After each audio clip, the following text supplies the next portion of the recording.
महाराज विचित्रवीर्य, आज से यह सिंहासन और हस्तिनापुर का भविष्य आपके कंधों पर है। धर्म, न्याय और प्रजा की भलाई ही आपके शासन का आधार होना चाहिए। राजन, काशी नरेश ने अपनी पुत्रियों अंबा, अंबिका और अंबालिका का स्वयंवर आयोजित किया है।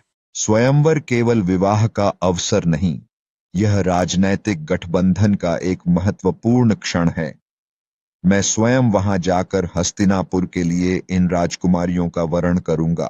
मैं गंगा पुत्र भीष्म हस्तिनापुर के राजवंश के लिए अंबा, अंबिका और अंबालिका को अपने साथ ले जा रहा हूं।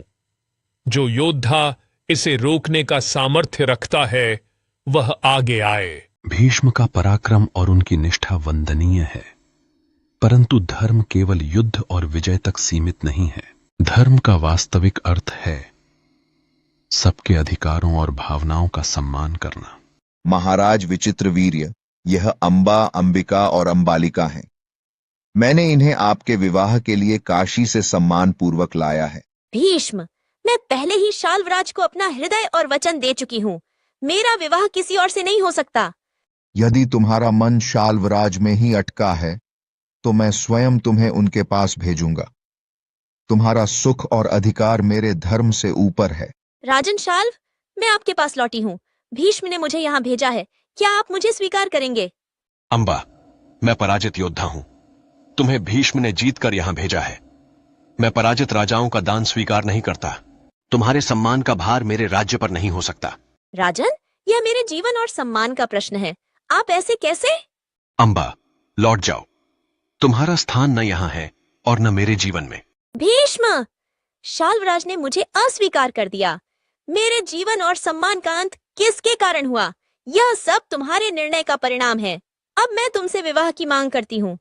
अंबा, मैं तुम्हारे कष्टों को समझता हूँ।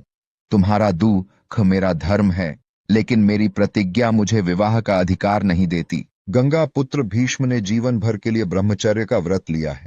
प्रतिज्ञा? तुम्हारी प्रतिज्ञा मेरे जीवन से बढ़कर है। अब मैं तुम्हें कभी क्षमा नहीं करूंगी भीष्म। हे प्रवाहमान नदी, तुम्हें साक्षी मानते हुए मैं प्रतिज्ञा लेती हूँ। जैसे तुम्हारी धाराएं कभी नहीं रुकती, वैसे ही मेरे प्रतिशोध की ज्वाला भी नहीं बुझेगी जब तक मैं इस अन्याय का प्रतिशोध नहीं लेती, चाहे इसके लिए मुझे किसी से भी सहायता लेनी पड़े। कर्तव्य का भार जब हृदय पर पड़ता है तब विजय का उत्सव भी बोझिल लगने लगता है।